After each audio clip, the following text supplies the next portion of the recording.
Congresso aprova a proposta orçamentária de 2018 e derruba vetos presidenciais polêmicos. Presidente da Câmara rebate a afirmação do líder do governo no Senado sobre adiamento da votação da reforma da Previdência para fevereiro e garante que a discussão em plenário começa amanhã.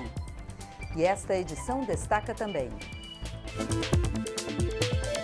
relator da CPMI da JBS volta atrás e desiste de pedir o indiciamento do ex-procurador-geral da República, Rodrigo Janot. Parlamentares negociaram uma nova versão do relatório final, que deve ser votado amanhã.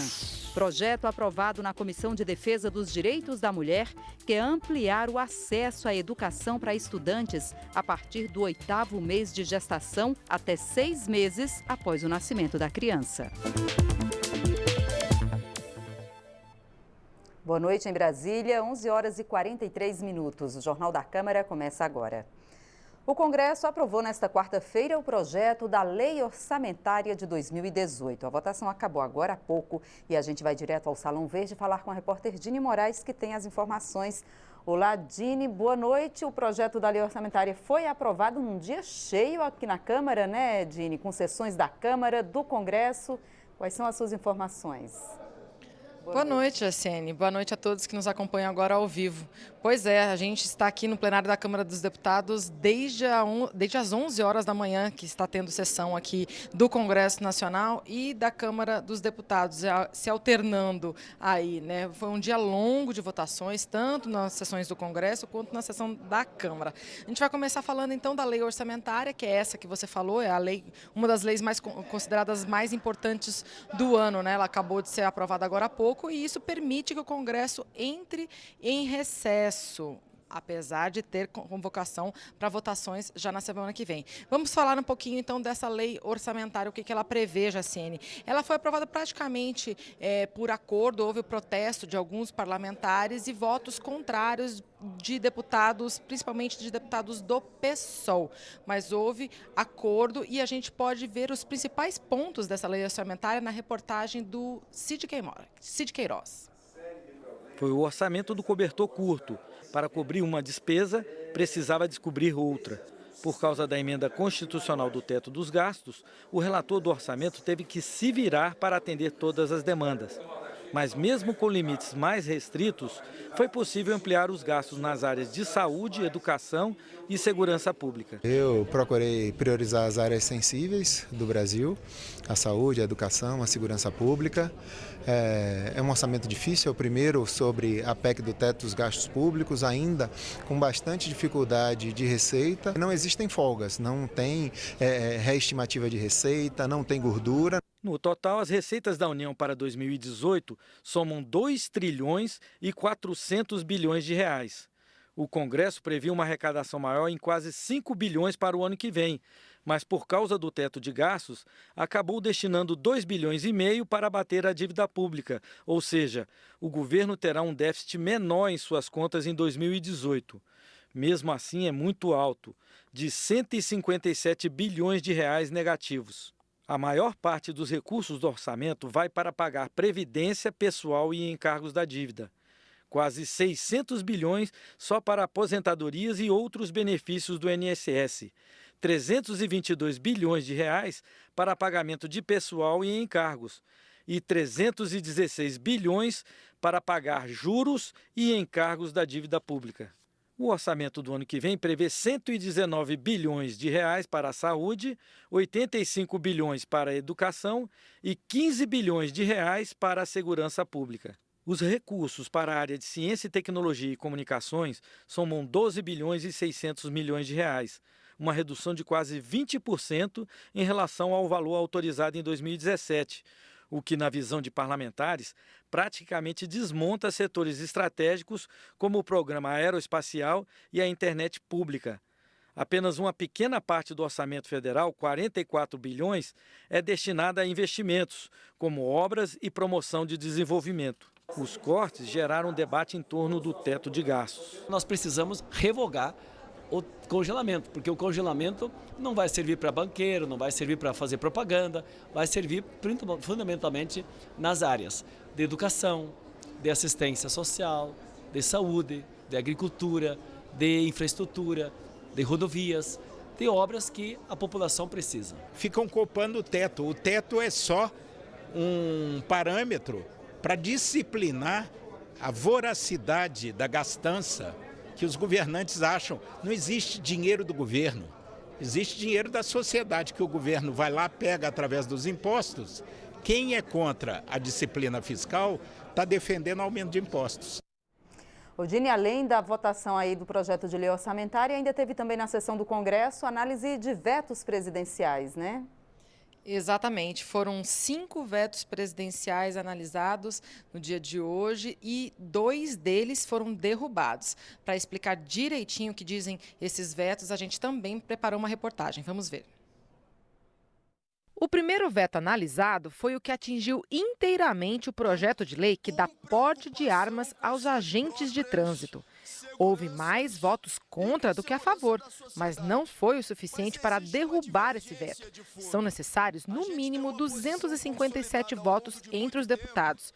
Os favoráveis à derrubada só conseguiram 174. Ou será que quando eles forem abordar um carro com o bandido, eles vão ter que jogar a prancheta e a caneta no bandido? Eles precisam estar armados para defender a sua vida e o cidadão de bem. 70% dos 60 mil homicídios neste país são por arma de fogo. Não podemos deixar prosperar a teoria do faroeste. Todo mundo armado, todo mundo atirando contra todo mundo. Outro veto era o que proibia as santas casas que estão com o nome sujo de terem acesso a uma nova linha de crédito especialmente criada para essas entidades filantrópicas. Com a orientação favorável de grande parte dos partidos, o veto foi derrubado por senadores e deputados. Se nós não derrubarmos este veto, os hospitais, prestadores de serviço do SUS, que são os que atendem a grande maioria da população brasileira, não poderão contrair o financiamento do Pró Santas Casas, que foi constituído exatamente com este objetivo, ajudar esses hospitais que estão com dificuldades financeiras, porque a tabela do Sistema Único de Saúde para alguns procedimentos não tem reajuste há muitos anos. No momento de recessão, no momento em que passa o país por uma contenção de recursos e gastos públicos, de equilíbrio fiscal, permitisse que, eventualmente, entidade filantrópica, que aqui nós não vamos trazer o mérito do que as Santa Casas ou outras filantrópicas fazem, nós reconhecemos. O problema e a delicadeza do assunto é financiar com inadimplência e débitos que não estão sendo quitados. Houve polêmica na hora de analisar o veto de um dos pontos da reforma política. O veto, na prática, retira o limite de autofinanciamento dos candidatos, permitindo que os que têm melhores condições financeiras banquem inteiramente os custos das próprias campanhas. Esse veto é o veto que garante a soberania da campanha dos milionários, das campanhas milionárias, daquelas pessoas que têm muitos recursos e que utilizam esses recursos nas campanhas eleitorais. Esse não significa a valorização do Caixa 2, porque impedir que a pessoa faça doação lícita para a sua própria campanha, no momento em que se está impedindo que as empresas façam doação, é empurrar todo mundo para o Caixa 2. Na Câmara, o encerramento da votação antes do esperado pelo plenário gerou protesto. Isso porque, mesmo com todos os partidos orientando pela derrubada do veto, faltaram 3 votos. Isso é manobra. Não vamos aceitar. Não teve manobra nenhuma, porque eu fiz aqui o que determina... Tinha um líder pedindo a palavra. Podem fazer o que vocês quiserem, mas eu fiz o que determina. Tinha um líder pedindo a palavra. Coloquei o que todo mundo deixou. Essa votação. Depois da confusão, a votação foi refeita. Está reaberto, acabou. Tinha essa confusão, acabou. Mas eu tinha assumido, está reaberto, eu vou chamar o presidente Eunício para ele dar continuidade. Está reaberto. Volta o painel.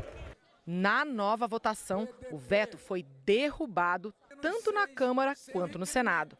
E isso significa que vai virar lei que candidatos terão para o uso de dinheiro próprio em suas campanhas o mesmo limite que as demais doações, 10 salários mínimos ou 10% da renda.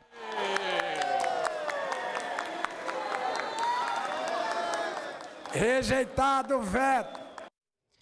Então, resumindo, foram mantidos, além dos 2 vetos que foram derrubados, foram mantidos 3 vetos e, além daquele que a gente falou, que proíbe o porte de arma para agentes de trânsito, teve um relacionado à auditoria da dívida pública e outro ao refinanciamento das dívidas de empresas junto ao governo federal. Jaciene, também foram aprovados 16 projetos de lei do Congresso Nacional que remanejam dinheiro do orçamento deste ano. Entre aí os assuntos que estão envolvidos nesses 16 projetos de lei, está o cancelamento de 6 bilhões de reais em investimentos que estavam previstos para este ano. Agora, Dini, vamos falar um pouquinho da sessão da Câmara. O que foi votado hoje? Olha, hoje voltou à pauta da Câmara aquela polêmica medida provisória das petroleiras que dá isenção de impostos de importação e desoneração para outros impostos federais. E causou bastante polêmica mais uma vez aqui no plenário. Foram 4 horas de obstrução e tentativas dos partidos de oposição de tentar derrubar a votação, tendo em vista que a medida provisória vence daqui a 2 dias. Então, na prática, se ela não fosse votada hoje, ela acabaria perdendo a validade. Vamos ver um pouquinho dos debates.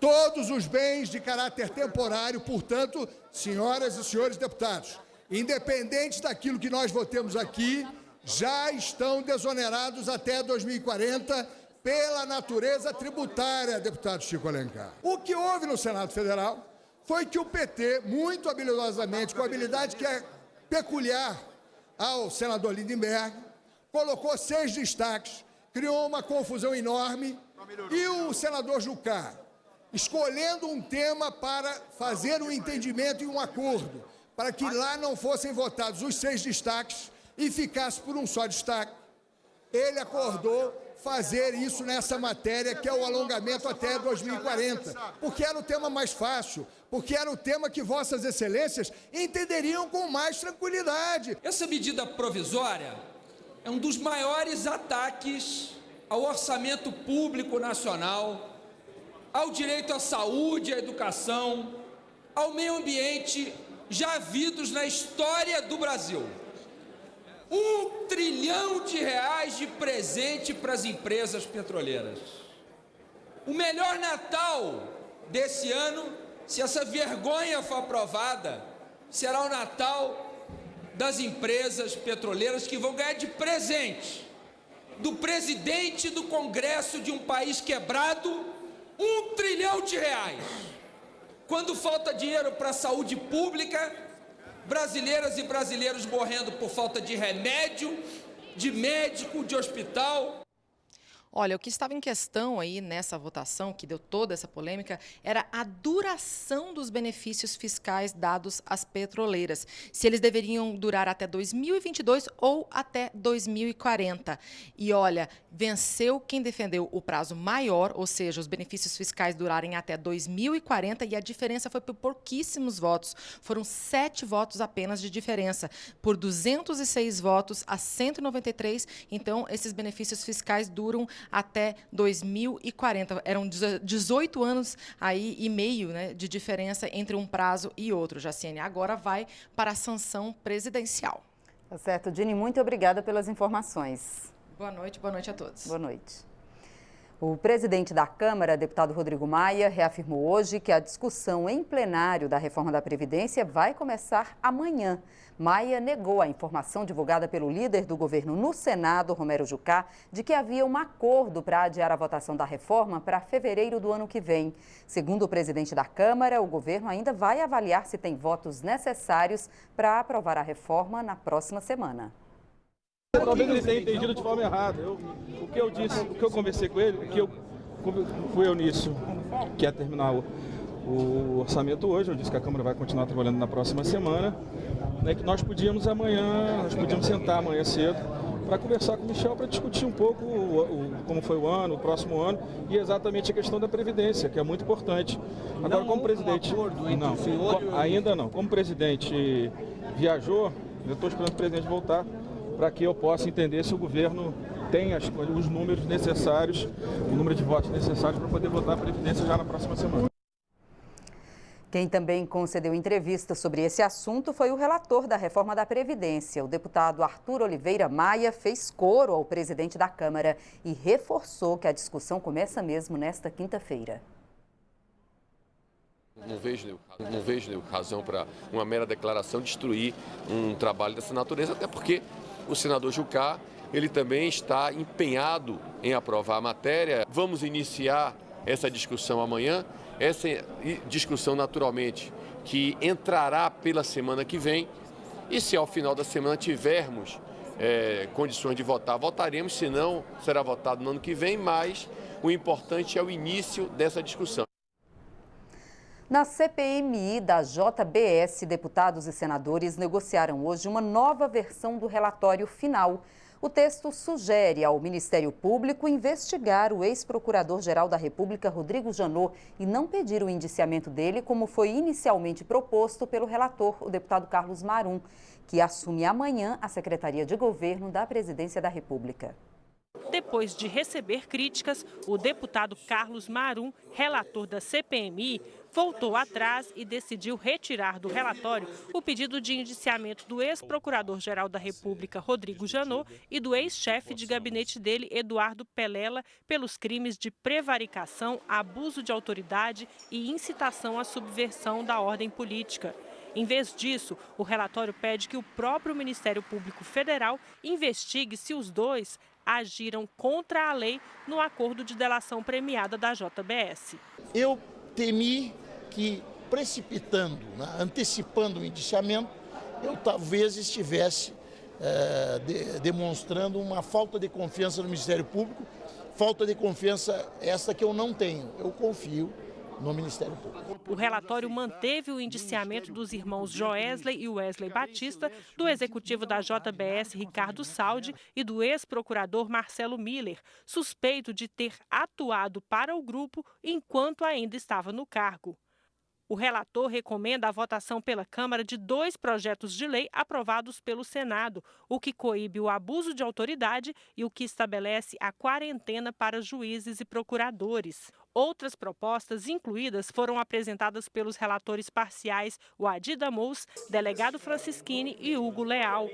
Entre elas, um anteprojeto de lei altera a lei de delação premiada. Outro propõe que as multas do CAD, órgão que investiga a formação de cartéis, sejam proporcionais aos lucros das operações irregulares. A CPI recomenda instalar novas comissões para investigar as delações premiadas e os benefícios em empréstimos, renúncias fiscais e compensação de créditos de impostos. Há uma preocupação grande, porque existem ali situações que precisam ser investigadas ainda, com relação, por exemplo, à suspensão da necessidade da certidão negativa de débito da CND. Por que suspendeu? Ficou quase um ano suspensa para obtenção de empréstimo. A quem estava beneficiando, se isso não foi uma questão endereçada. Nós temos também a dívida previdenciária da própria empresa JBS, que é a segunda maior dívida do país. Para a gente terminar sem ouvir os políticos, sem ouvir a maioria dos poderosos e recomendando investigar quem investigou. A votação do relatório prevista para hoje à tarde acabou não acontecendo por causa da sessão do Congresso Nacional e ficou para amanhã às 9h30 da manhã. Como o relator da CPMI, deputado Carlos Marum, assume nesta quinta-feira a Secretaria de Governo, um novo relator precisa ser indicado. O prazo da CPMI termina na próxima semana. A Polícia Federal realizou hoje uma operação de busca e apreensão nos gabinetes e nas residências dos deputados Carlos Henrique Gaguin, do Podemos, e Dulce Miranda, do PMDB, ambos do Tocantins. A medida foi solicitada pela Procuradoria-Geral da República e autorizada pelo Supremo Tribunal Federal. Os policiais chegaram à Câmara por volta das 7h30 da manhã. Os andares onde ficam os gabinetes dos deputados Dulce Miranda e Gaguin foram interditados pela Polícia Legislativa. Só às 10h30 da manhã, os policiais federais deixaram a Câmara carregando sacolas. As diligências integram a 6ª fase da Operação Ápia, que investiga um suposto esquema de desvio de recursos públicos destinados a obras em Tocantins. Em nota, Carlos Gaguin informou que foi citado na delação de Rossini Aires, da empresa Vale do Lontra, mas afirma que as acusações são infundadas e sem provas. A deputada Dulce Miranda, que é casada com o governador de Tocantins, Marcelo Miranda, afirmou que está colaborando com as investigações e que só vai se pronunciar depois de ter acesso ao inquérito. Os desafios da renovação política foram tema do primeiro Fórum Brasileiro realizado aqui na Câmara nesta quarta-feira. No primeiro fórum sobre renovação política realizado na Câmara, os participantes se depararam com o problema da descrença, que vem da crise política e de tantos casos de corrupção. Mas chegaram com o objetivo de buscar caminhos para transformar essa realidade e renovar a política. A gente precisa resgatar o debate político para tirar esse estigma negativo da política, porque se as pessoas, a população, evitarem esse debate e falarem, não quero saber de política, não quero discutir política, a gente vai continuar como está, né? Sem participação, nós não vamos ter uma mudança, um caminho para a mudança, não vamos evoluir. Hoje o que a gente percebe é que, infelizmente, com tanta crise política, tanto desgaste nos políticos, muitos casos de corrupção, várias prisões, está havendo um afastamento da sociedade, não querendo saber dessa participação mais ativa. E a gente precisa, com que aqui na Câmara, como exemplo, nós temos vários jovens deputados federais, senadores também, a gente traga cada vez mais a juventude a participar. Os jovens, que eram maioria no evento, foram apontados como os principais atores das mudanças que o país precisa. A nossa geração está chegando no poder agora e nós trazemos conosco essa nossa bagagem para oxigenar com novas ideias o parlamento e, por consequência, o Brasil inteiro. A gente tem que fazer não apenas uma renovação nos nomes, não é trocar 6 por meia dúzia, mas trocar realmente também um pensamento coletivo, né?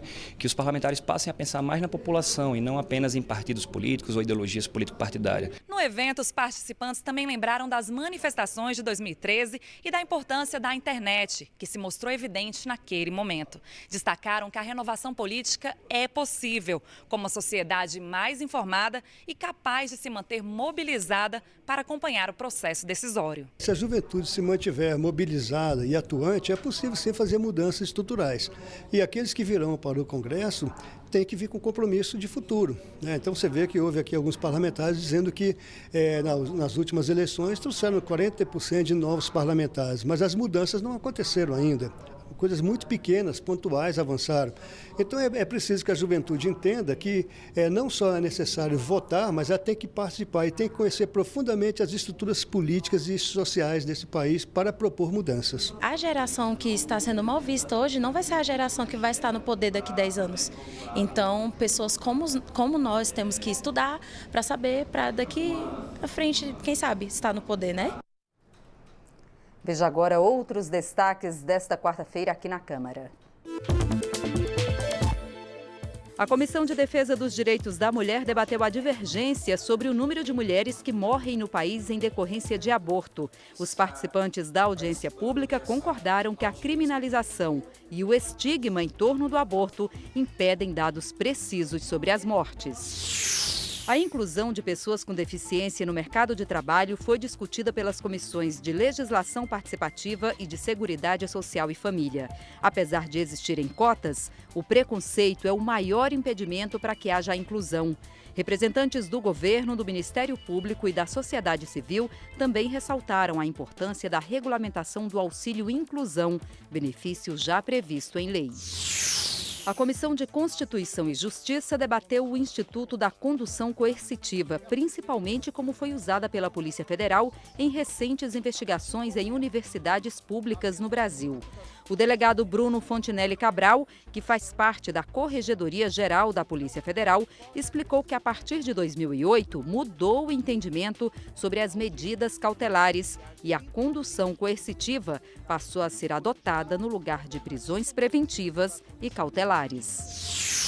A Frente Parlamentar Mista por um Brasil Sem Jogos de Azar se reuniu para definir a agenda de atuação em 2018. Criada em outubro deste ano, a frente tem o objetivo de conscientizar a população sobre os riscos de se legalizar essa atividade no Brasil. Segundo a Associação Nacional dos Auditores Fiscais da Polícia Federal, é preciso alertar a população para os riscos do vício em jogos, que muitas vezes leva à ruína econômica e familiar dos jogadores.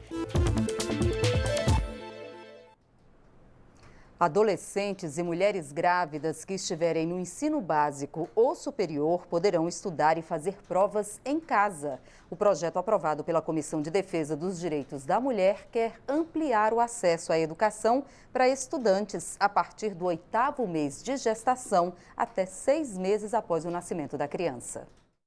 A Naomi estuda Ciências Sociais na UNB e frequentou as aulas até os 9 meses de gestação. 2 meses depois do parto, ela voltou à faculdade e desta vez acompanhada do pequeno Ayo. Já faz 3 meses que ele vai às aulas com a mãe. Ele tira meu foco totalmente, não sinto que eu estudo realmente. A gente quase não vê mães com filhos aqui porque não dá mesmo assim, né, para fazer os dois. Você não tem local para trocar, para deixar eles, então é horrível assim ser mãe e estar aqui. Já a Cíntia está grávida de 8 meses e segue indo para o UNB. Ela conversou com os professores, só que nem todos permitiram que ela estudasse em casa nesse período. Porque ali eu teria como flexibilizar o meu tempo para poder cuidar do meu filho, fazer a minha parte como mãe e continuar meu estudo, que é o meu direito ainda. Eu ainda tenho o direito de continuar estudando, mesmo sendo mãe. A Cíntia está certa. As instituições de ensino são obrigadas por lei a permitir o estudo à distância dos 8 meses de gestação até 3 meses após o parto.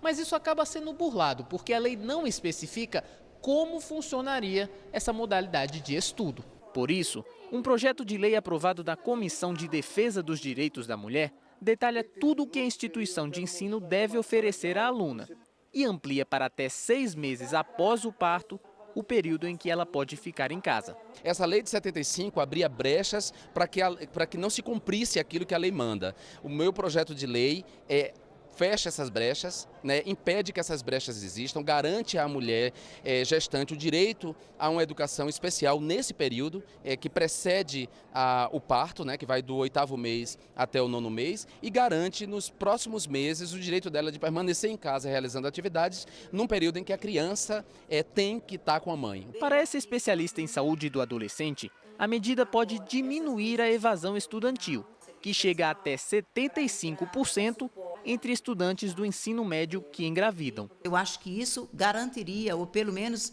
se não a 100%, mas a 90% dessas meninas a permanecerem na escola e terminarem o ano escolar dela e darem continuidade à sua vida acadêmica. A proposta ainda precisa ser analisada pelas comissões de Seguridade Social e Família, de Educação e de Constituição e Justiça. Esta edição termina agora. Para outras informações ou para rever nossas reportagens, é só acessar o nosso portal na internet. O Jornal da Câmara volta amanhã. Até lá. Tchau.